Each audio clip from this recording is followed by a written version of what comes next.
በስመ አብ ወወልድ ወመንፈስ ቅዱስ አሐዱ አምላክ አሜን። ቅዱስ ጳውሎስ። ጸሐፊ ዲያቆን አቤል ካሳሁን። ተርጓምን አንባብን ዲያቆን ወልደ ሩፋኤል።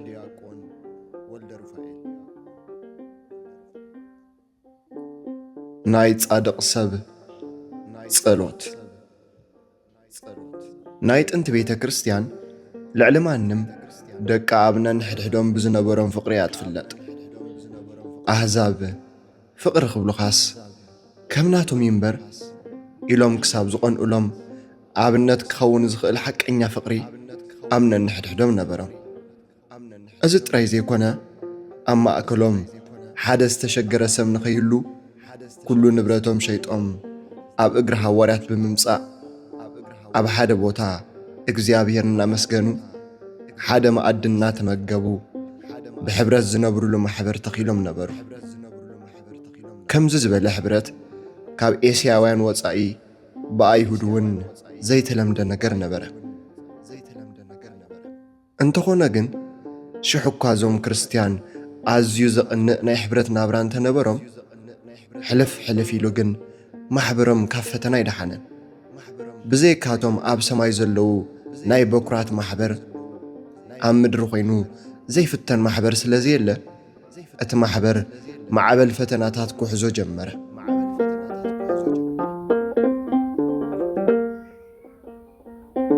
ካብቲ ዝወረዶም ፈተናታት እቲ ቀዳማይ ናብቲ ማሕበር ክጽምበሩ ዝመጹ ሃናንያን ሰጲራን ዝተባሃሉ ክልተ ሰባት ንሕጊ እቲ ማሕበር ብምጥሓሶም ዝወረደ ነበረ። እዞም ሰብኣይን ሰበይትን ልክዕ ከም ባርነባስ ናይ ሕርሻ መሬቶም ሸይጦም ከብቅዑ ካብቲ ዝረኸብዎ ሽያጥ ገንዘብ ግን ፍርቆ ሓቢኦም ፍርቆ ጥራይ ሒዞም ብምእታው ኣብ እግሪ ሐዋርያ ተቐመጥዎ። ከምዚ ዝበለ ስስዕን ምትላልን ነቲ ብሓደ ልብን ብሓደ ሓሳብን ዝነብር ዝነበረ ማሕበር ሐዋርያት ከም ማይ ብሒቕ ኮይኑ ብምእታው ስለ ዘበላሸዎ ብናይ ቅዱስ ጴጥሮስ ተግሳጽ ብእግዚኣብሔር ተቐጺዖም ሞቱ። እቲ ካልኣይ ፈተና ድማ ካብ ምብዛሕ ኣባላት እቲ ማሕበር ዝመጸ እዩ። ቁጽሪ ናይ ሕብረት ምእመናን ዝጽምበሩ ሰባት መዓልታዊ እናወስኸ ብምምጽኡ ሐዋርያት ናይ ምስሳይን ምምጋብን ስራሕ ንበይኖም ከበዶም። ሓደ ክልተ ኣባላት እቲ ማሕበር ድማ ብፍቓዶም ክሕግዝዎም ጀመሩ። እንተኾነ ግን ገለገለ ኣገልግሎት ይጎድለና ኣሎ ዝብሉ ሰባት ቅሬታ ከቕርቡ ጀመሩ። እቲ ዘቕረብዎ ምኽንያት ድማ ከምዚ ዝስዕብ ነበረ።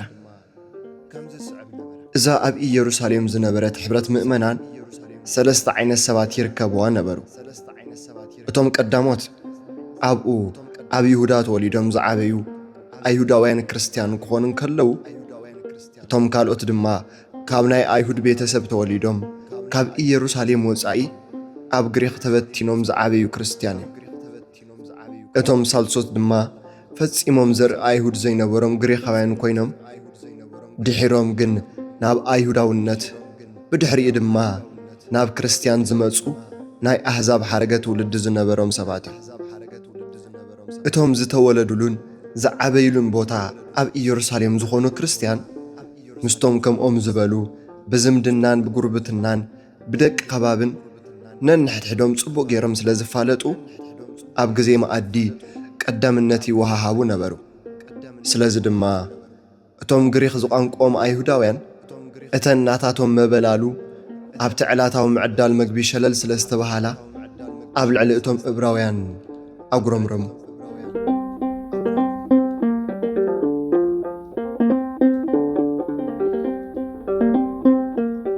ሐዋርያት ዝተጠቀሙሉ መፍትሒ። ነዚ ዘይምርድዳእ ዝረኣዩ ሐዋርያት ኣኼባ ገይሮም ሓደ መፍትሒ ኣቕረቡ። ንሱ ድማ ነቲ ኣብ ልዕሊ 12 ሐዋርያት ወዲቑ ዝነበረ ሸኸም ክካፈሉ ዝኽእሉ መኣዲ ከምኡውን ዝተፈላለየ ኣገልግሎት ብሓላፍነት ክመርሑ ዝኽእሉ ሰባት ንሹም ዝብል ነበረ። ንዝጠመየ ምብላዕ፣ ንዝተሸገረ ምርዳእ፣ ኣዝዩ ጽቡቕ ስራሕ እኳ እንተኾነ ሐዋርያት ግን ኣብዚ ነገር እዚ ጥራይ ተጸሚዶም ንናይ ወንጌል ኣገልግሎት ሸለል እንተዝብልዎ ነይሮም። ነቶም ኣብቲ ዘመን ዝነበሩ ሰባት ጥራይ ዘይኮነስ ነቲ ዝመጽእ ወለዶ እውን ምበደልዎ ነይሮም። ስለዚ ድማ ንሶም ነቲ ዝተሾሙሉ ኣገልግሎት ቀዳምነት ሃቡ። ጸርፍን ምፍርራሕን ግርፋትን ማእሰርትን ዘይፈራርሑ ኣገልግሎቶም ናይ መኣዲ ነገር ከየሰናኽሎ ካባኻትኩም ብጽቡቕ ዝተመስከረሎም መንፈስን ጥበብን ዝመልኦም 7 ሰብኣይ ሕረዩ በልዎም። ቅድሚ መኣዲ ንወንጌል ዘቐድም ሐዋርያዊ መፍትሒ ዝበሃልስ ከምዚ ደኣ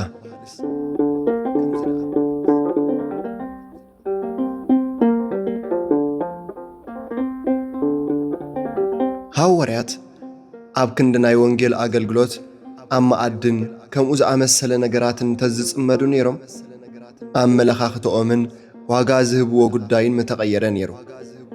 ልዕሊ እቲ ዝጠፍእ ምእመን ዝባኽን ዘሎ መግቢ፣ ልዕሊ ብዝሕ ምእመናን ምምላእ ጎተራ፣ ልዕሊ ናይ ነፍሲ ጥሜት ናይ ሥጋ ዕብራን ምጨነቖም ነይሩ።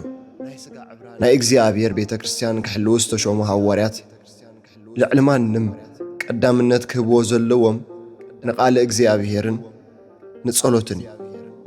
ብመግብን ብማሕበራዊ ጉዳያትን እኳ ክርክር እንተተላዒሉ ከም ሐዋርያት ንሕና መኣዲ ክንሰርዕ ክንብል ቃል ኣምላኽ ክንሓድግ ኣይግባኣናን ኢሎም ነቲ ቦታ ዝምጥኑን ነቲ ሽግር ዝፈትሑን ሰባት ክሾሙድ ኣይግብኦም እምበር ህልም ኢሎም ናብ ጉዳይ መግቢ ክኸዱ የብሎምን።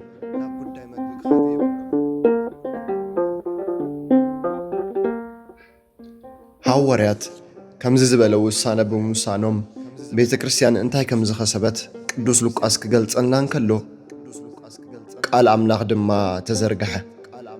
ቁጽሪ እቶም ደቀ መዛሙርቲ ከዓ ኣብ ኢየሩሳሌም ኣዝዩ እናበዝሐ ከደ፣ ካብ ካህናት እውን ብዙሓት ኣመኑ ይብለና። ኣቦታት ንጸሎትን ንቓሉ ንምግልጋልን እንተተጊሆም ከምዚ ዝበለ መንፈሳዊ ኣዝመራ ይረኽቡ። እንተኾነ ግን ኩሉ ናብ ምዳየ ምጽዋትን ናብ መኣድን እንተዘይሩ ዝጠፍአ መንፈሳውነትን ዝጐድል ጸጋ እግዚኣብሔርን ከም ዘሎ ምርዳእ የድሊ። እዚ ጉዳይ እዚ ክነልዕልን ከለና ኣብ ካቶሊክ ቤተ ክርስቲያን ብሊቅነቱ ዝፍለጥ ቶማስ ኣኩናስ ዝተባህለ ሰብ ዝተዛረቦ ዘረባ ክንዘክር ይግባእ። ኣብቲ ግዜ እቲ ናይታ ቤተ ክርስቲያን ፖፕ ዝነበሩ ኢኖሶንት ራብዓይ ካብ ምእመናን ዝተኣከበ ናይ ሞባእ ገንዘብ ምስ ተቖጽረ ብዙሕ ምዃኑ ደስ ስለ ዝበሎም ንቶማስ ጸዊዖም ርኢኻ ኣለኻ ቶማስ፣ ሕጂ ቤተ ክርስቲያን ከምቲ ናይ ቀደም ገንዘብ ወርቂ የብለይን ኣይትብልን እያ በልዎ። ንሱ ድማ ሓቅኹም ኣለኹም ኣቦይ፣ እንተኾነ ግን ከም ቅዱስ ጴጥሮስ ንድውይ ተስእሞ ኪድ ኣይትብልን እያ ኢሉ መለሰሎም።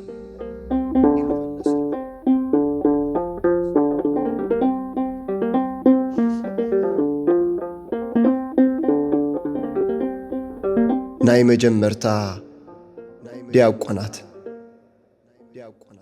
ሐዋርያት ብዘቕረብዎ መፍትሒ መሰረት ናይ ሓድሽ ኪዳን ቤተ ክርስቲያን ናይ መጀመርታ ዲያቆናት ሾመት።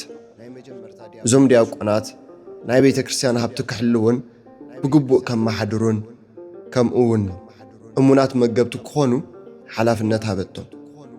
ብርግጽ ድማ ኣወሃህባቲ ሹመት እንተተመልኪትና እቶም 7 ዲያቆናት ካብ ምቕራብ መኣዲ ልዕል ንዝበለ ስራሕ ከም ዝተሓጽዩ ምግማት ይከኣል እዩ። ኣብ ግዜ መኣዲ ንምስሳይ ጥራይ እንተዝደልይዎም ነይሮም ኣእዳዎም ከይፀዓኑ ኣሳስዩ ኢሎም ናይ ቃል ሓደራ ጥራይ ምሃብ እኹል እዩ ነይሩ። መንፈስ ቅዱስን ጥበብን ዝመልኦም ዝብል መስፈርቲ ምቕማጦም ብኣንብሮተ ኢድ ምሻሞም ካብዚ ዝተገልጸ ኣገልግሎት ንላዕሊ ካልእ ኣገልግሎት ከም ዝነበሮም ዘረዲ እዩ። ኣቐዲምና ከም ዝገለጽናዮ ኣብ ዘመነ ሐዋርያት ቅዱስ ቁርባን ምስቲ ምእመናን ብፍቕሪ ዝቋደስዎ መኣዲ እዩ ዝፍጸም ነይሩ። ስለዚ ኣብ ግዜ መኣዲ ከሳስዩ ዝተሾሙ ዲያቆናት ድሕሪ ኣጋፔ ሐዋርያት ንስጋ ወደሙ ብጸሎት ድሕሪ ምብራቖም ናብቶም ኣብ ጉባኤ ዘለዉ ምእመናን ዘቀባብሉ እዞም ዝተመርጹ ዲያቆናት ነበሩ። እዚ ናይ ዲያቆናት ተልእኾ ኣብታ ናይ ጥንቲ ቤተ ክርስቲያን ከም ዝነበረ ዘርእዩ ገለገለ ናይ ታሪኽ ዓሸራታት ኣለዉ። ንኣብነት ቅዱስ ቆጵርያኖስ ናይ ሰሜን ኣፍሪቃ ኣብ ዝነበረት ቤተ ክርስቲያን ዲያቆናት ክቡር ደሙ የቐብሉ ከም ዝነበሩ ጽሒፉ ኣሎ። ንዘመነ ሐዋርያት ቀረባ ዝነበረ ዘመን ኣብ ከባቢ 100 ዓመተ ምህረት ዝነበረ ቅዱስ ዮስጢኖስ ሰማዕት ድማ ኣብ ሮም ዝነበረት ቤተ ክርስቲያን ነቶም ብሰንኪ ሕማም ናብ ቤተ ክርስቲያን ክመጹ ዘይከኣሉ ሰባት ዲያቆን ወሲዱ የቐብሎም ከም ዝነበረ ጽሒፉ ኣሎ። ሎሚ እውን እንተኾነ ኣብ ግዜ ቅዳሴ ምእመናን ክቡር ደሙ ክቕበሉ እንከለዉ ዲያቆን ብዝሓዞ ዕርፊ መስቀል ከም ዝኾነ እቲ ልማድ ክሳብ ሎሚ ምቕጻሉ የመልክት።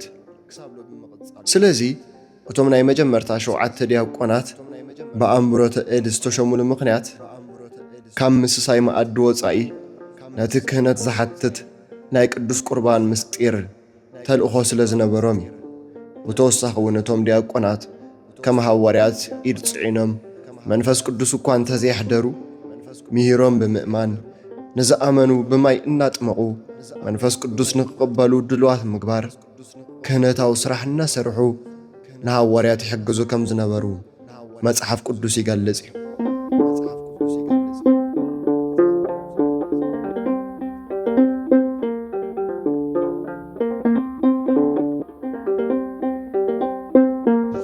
ሓደ ክንዲ ብዙሕ ዲያቆን ካብቶም 7 ዲያቆናት ቀዳማይ ዝጽዋዕ ቅዱስ ዮሐንስ አፈወርቅ ሊቀ ዲያቆናት እናበለ ዝጽውዖ ቅዱስ እስጢፋኖስ እዩ።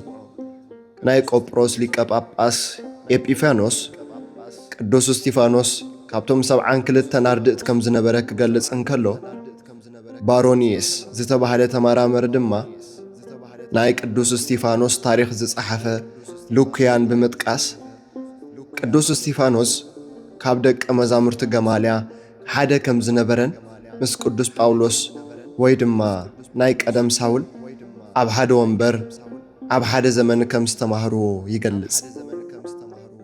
ብርግጽ ድማ ኣይሁድ ከምቲ ኣብ ልዕሊ ካልኦት ሐዋርያት ዝገበርዎ ንዕኡ ብኣፍ ኩርማጅ ከይተዛረቡ ንዒቖም ከይገደፉ ንኽርክር ናብኡ ምቕራቦም ኣብ እግሪ ገማልያል እኳ ተዘይመሃር ዘይነዓቕ ናይ ኦሪት ፍልጠት ከም ዝነበሮ ዘርኢ እዩ። በዚ ኾይኑ በቲ ቅዱስ ሉቃስ ሊቀ ዲያቆናት ቅዱስ እስጢፋኖስ ጸጋን ሓይልን ዝመልአ ምዃኑ ከምኡ ድማ ዘደንቕን ዓብይን ተኣምር ናይ ምግባር ጸጋ ዝተዋህቦ ጥበበኛ መንእሰይ ምዃኑ ይነግረና።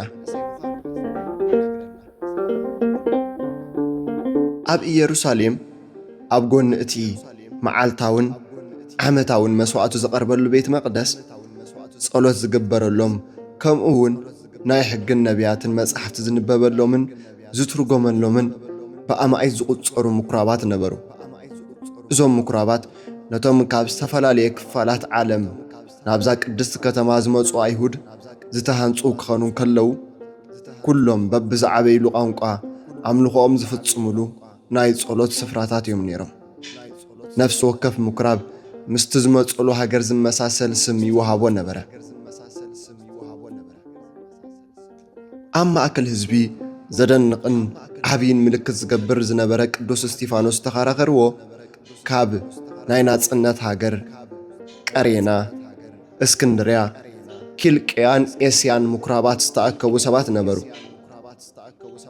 ንሓደ ዲያቆን መንእሰይ ብልክዕ ቁጽሮም ዘይተገልጸ ኣይሁዳውያን ክከራኸርዎ ከበብዎ። ነዚ ዘስተውዓለ ቅዱስ ዮሐንስ አፈወርቅ እቲ ግጥም ፈጺሙ ዘይመጣጠን ነበረ ይብል።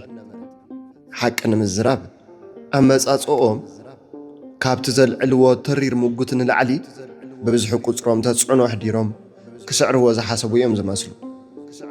ነገር ግን መጽሓፍ ካብቶም ትእዛዙ ዘይሕልው 1000 ሰባት ሓደ ናይ እግዚኣብሔር ፍቓድ ዝፍጽም ይበልጽ ከም ዝብል ካብቶም ካብ 5 ምኵራባት ተኣኪቦም ዝመጹ ዓመጽቲ እቲ ናይ እግዚኣብሔር ፍቓድ ዝፍጽም ቅዱስ እስጢፋኖስ ክንዲ ብዙሕ ኮኖም። ካብኣቶም ንቅዱስ እስጢፋኖስ ብኣፍ ኮነ ብመጽሓፍ ተኸራኺሩ ክረትዖ ዝኽእል ሓደ እኳ ኣይነበረን። ክዛረብ እንከሎ ህልኽ ዘይብሉ ናይ ልቦም ስምዒትን ሓሳብን ብዕምቆት ዝምርምር ጥበብ ዝመልኦ ኣዘራርባ ይዛረብ ነበረ። ጎይታ ኣነ ንኹሎም መኸራኽርትኹም ምቅዋሙን ምምጓቱን ዘይከኣሎም ኣፍን ጥበብን ክህበኩም እየ ኢሉ ንደቀ መዛሙርቱ ዝኣተወ ቃል ኪዳን ኣብቲ ግዜ እቲ ኣብ ቅዱስ እስጢፋኖስ ተፈጸመ። ነቲ ዝዛረበሉ ዝነበረ ጥበብን መንፈስን ከዓ ክማጎትዎ ኣይተኻእሎምን።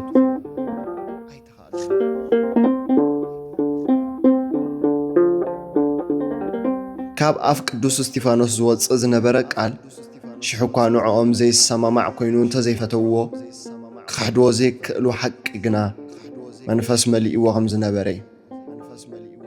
ኣይኮነን ኢልካ ምስኡ ምክርኻር ልክዕ ከምታ ካብ ሃደንታ ክተመልጥ ርእሳ ኣብ ትሕቲ ሕፃእ እትቐብር ሰገን ዘይረብሕ ምክርኻር ኮኖም። ብርግጽ ድማ ብስርሑን ብቓሉን ብርቱዕ ዝኾነ ሰብ በቓል ጥራይ ተኸራኺርና ክንረትዖ ኢና ኢሎም ምሕሳቦም ፍጹም ዝገርም እዩ። ሕጂ ግና ስዕረቶም ከይተረድኦም ኣይተረፈን መስለኒ ብሕርቃን ተተኰሱ። እዚ ኩሉ ውርደት ኣብ ኣደባባይ ምዃኑ ድማ ዝገደደ ቃጸሎም እሞ ኣብ ከምዚ ሕፍረትን ውርደትን ኮይኖም ደኣ ከመይ ኢሎም እዮም ናብ ምኵራቦም ክምለሱ? ስለዚ ኩሎም ሽንፈት ብዝወለዱ ቁጣዓ ነደዱ። ዝተዛረቦ ሓቂ ምቕባል ካብ ኣብዮም ዘይተዛረቦ ሓሶት ምሒዞም ክኸስዎ ወሰኑ። ንናይ ሓሶት ክሶም መሰኻኽር ዝኾንዎም ድማ ሕልና ኣልቦ ሰባት ኣዳለዉ።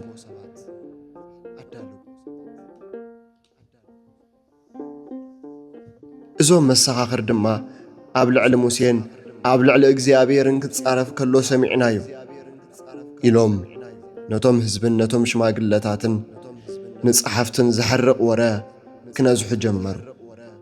በዚ ድማ ነቲ ጻድቕ ሰብ ሒዞም እናደፍኡ 70 ሽማግለታት ናብ ዝተቐመጡሉ ባይቶ ወሰድዎ። ኣስዒቦም ድማ ኢየሱስ ናዝራዊ ነዚ ስፍራ ከፍርሶ እዩ፣ ሙሴ ዝሃበና ሕጊ ክልወጥ እዩ ክብል ሰሚዕናዮ ዝብሉ ናብ ሞት ዘብጽሑ ክልተ ክስታት ኣቐመጡሉ። ቅዱስ እስጢፋኖስ ግን እዚ ናይ ሓሶት ፍርዲ መወዳእቱ እሞት ምዃኑ እኳ እንተፈለጠ ምንም ፍርሓት ግን ኣብ ገጹ ይሓደረን። ኣብ ገጹ ብዝንበብ ዝነበረ ህድኣት ኣዝዩ ዝገርም እኳ ደኣ ብኣንጻሩ እቶም ኣብ ናይ ፍርዲ ቦታ ዝተቐመጡ ሽማግለታት ኣተኲሮም ክጥምትዎ እንከለዉ ገጹ ከም መልኣኽ ርእዮም ይፈርሑ ነበሩ።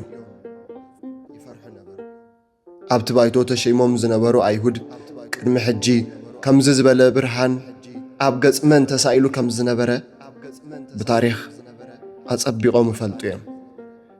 እዚ ታሪኽ እዚ ስለ ዝፈልጡ እዮም መስለኒ ቅዱስ እስጢፋኖስ ገጹ ብብርሃን ክምላእ እንከሎ ኣተኲሮም ይጥምትዎ ነበሩ። እንተኾነ ግን ንሕጊ ሙሴ ጸሪፉ ዝበልዎ ቅዱስ እስጢፋኖስ ከምቲ ካብ ሲና ክወርድ እንከሎ ገጹ ዘንጸባርቕ ዝነበረ ሙሴ ተሸፈነልና ክብልዎ ይደለዩ። ስለዚ ነንጸብራቕ ገጹ ዓይኖም እናደጉሖም ፍርሓቶም ሓቢኦም ብጸጥታ ተቐመጡ። ቅዱስ እስጢፋኖስ ብሓሶት ተኸሲሱ ኣብ ቅድሚ እቶም ገጾም ብጽልኢ ዝጸለመ ቃኤላውያን ጉባኤ ደው ኢሉ እኳ ተነበረ።